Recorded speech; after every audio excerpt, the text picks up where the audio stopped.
Bapak, Ibu, dan saudara-saudariku yang terkasih dalam Tuhan kita Yesus Kristus, salam sejahtera untuk kita semua. Berkat Allah yang Maha Kuasa senantiasa menyertai kita. Marilah kita mendengarkan dan merenungkan bacaan-bacaan kitab suci hari Jumat tanggal 26 Agustus tahun 2022. Bacaan pertama dari surat pertama Rasul Paulus kepada jemaat di Korintus, pasal 1 ayat 17 sampai 25. Sebab Kristus mengutus aku bukan untuk membaptis, tetapi untuk memberitakan Injil. Dan itu pun bukan dengan hikmat perkataan, supaya salib Kristus jangan menjadi sia-sia. Sebab pemberitaan tentang salib memang adalah kebodohan bagi mereka yang akan binasa, tetapi bagi kita yang diselamatkan, pemberitaan itu adalah kekuatan Allah.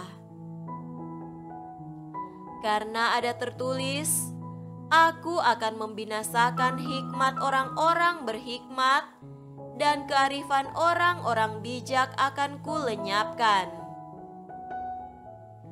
Di manakah orang yang berhikmat? Di manakah ahli Taurat? Di manakah pembantah dari dunia ini? Bukankah Allah telah membuat hikmat dunia ini menjadi kebodohan? Oleh karena dunia dalam hikmat Allah tidak mengenal Allah oleh hikmatnya, maka Allah berkenan menyelamatkan mereka yang percaya oleh kebodohan pemberitaan Injil.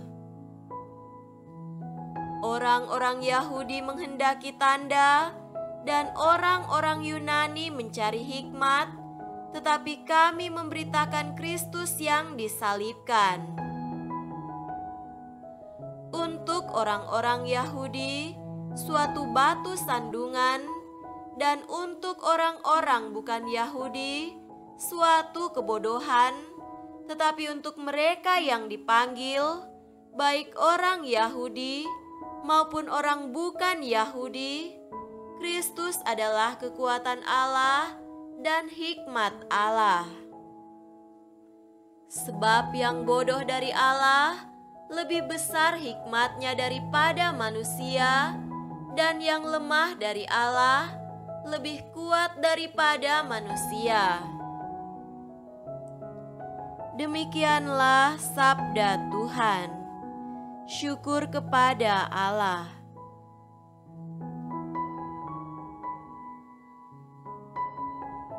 Semoga Tuhan beserta kita sekarang dan selama-lamanya.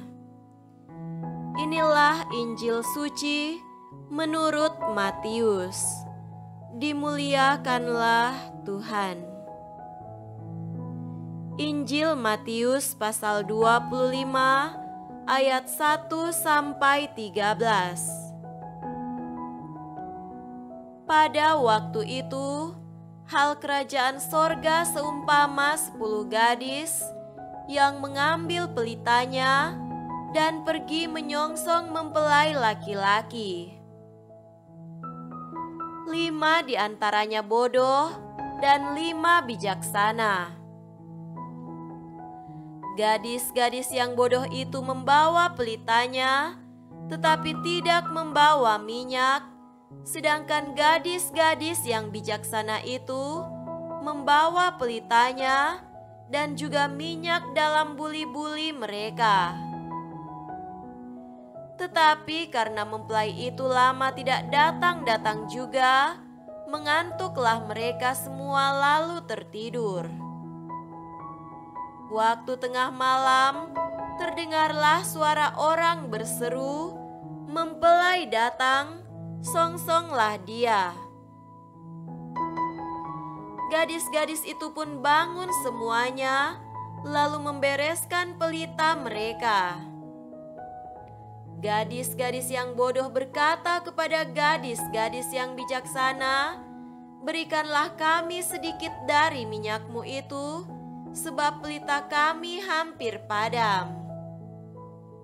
Tetapi jawab gadis-gadis yang bijaksana itu, "Tidak, nanti tidak cukup untuk kami dan untuk kamu.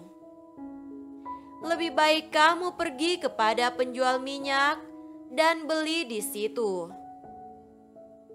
Akan tetapi, waktu mereka sedang pergi untuk membelinya, datanglah mempelai itu, dan mereka yang telah siap sedia masuk bersama-sama dengan dia ke ruang perjamuan kawin, lalu pintu ditutup. Kemudian datang juga gadis-gadis yang lain itu dan berkata, "Tuan, Tuan, bukakanlah kami pintu." Tetapi ia menjawab, "Aku berkata kepadamu, sesungguhnya aku tidak mengenal kamu. Karena itu, berjaga-jagalah, sebab kamu tidak tahu akan hari maupun akan saatnya."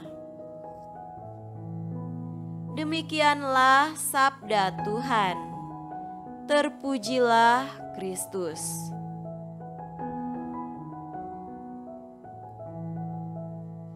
Saudara-saudariku yang terkasih dalam Tuhan kita Yesus Kristus, tema renungan kita pada hari ini adalah yang bodoh di mata dunia adalah kebijaksanaan Allah. Di dunia ini semua anak pergi ke sekolah untuk menjadi pandai dan cerdas. Semua anak yang sekolah dengan sungguh-sungguh kemudian akan menjadi orang-orang yang mempunyai kepandaian, keahlian, dan kompetensi yang sangat berguna untuk mencari pekerjaan. Kepandaiannya itu kemudian sangat berguna bagi masyarakat banyak dan juga bermanfaat untuk dirinya sendiri dalam mencari sumber kehidupan yang sah dan halal.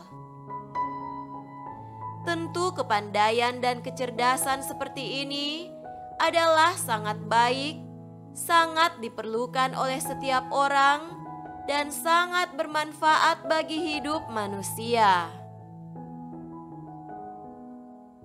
Saudara terkasih, firman Tuhan hari ini bicara bukan tentang kepandaian dan kecerdasan yang memang perlu bagi manusia, melainkan soal kebijaksanaan hidup dan kebodohan dalam hidup. Perumpamaan tentang 5 gadis bijaksana dan 5 gadis yang bodoh dalam bacaan Injil menjelaskan tentang sikap terhadap kehidupan di dunia ini.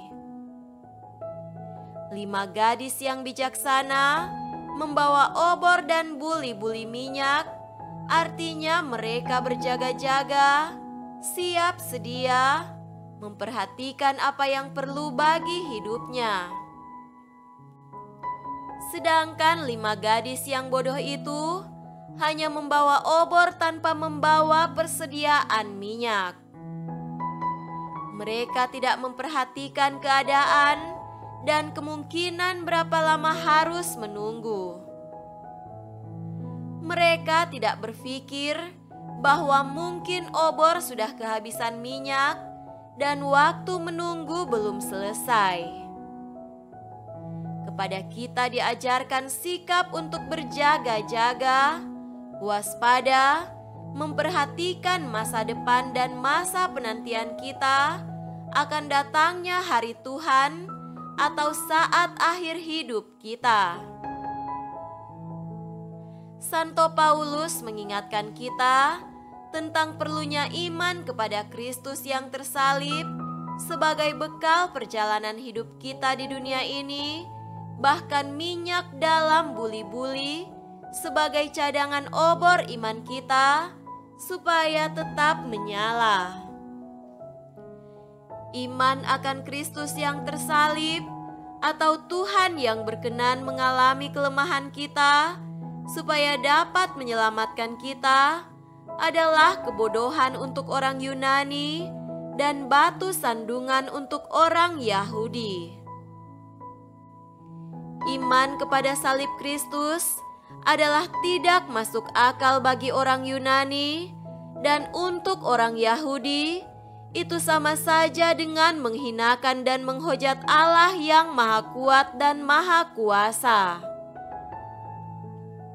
Namun, justru disitulah letak kebijaksanaan Allah di dalam iman Kristiani yang mendasarkan dirinya pada misteri salib Kristus, Sang Penyelamat dunia, dengan wafat dan kebangkitannya. Semoga demikian. Amin.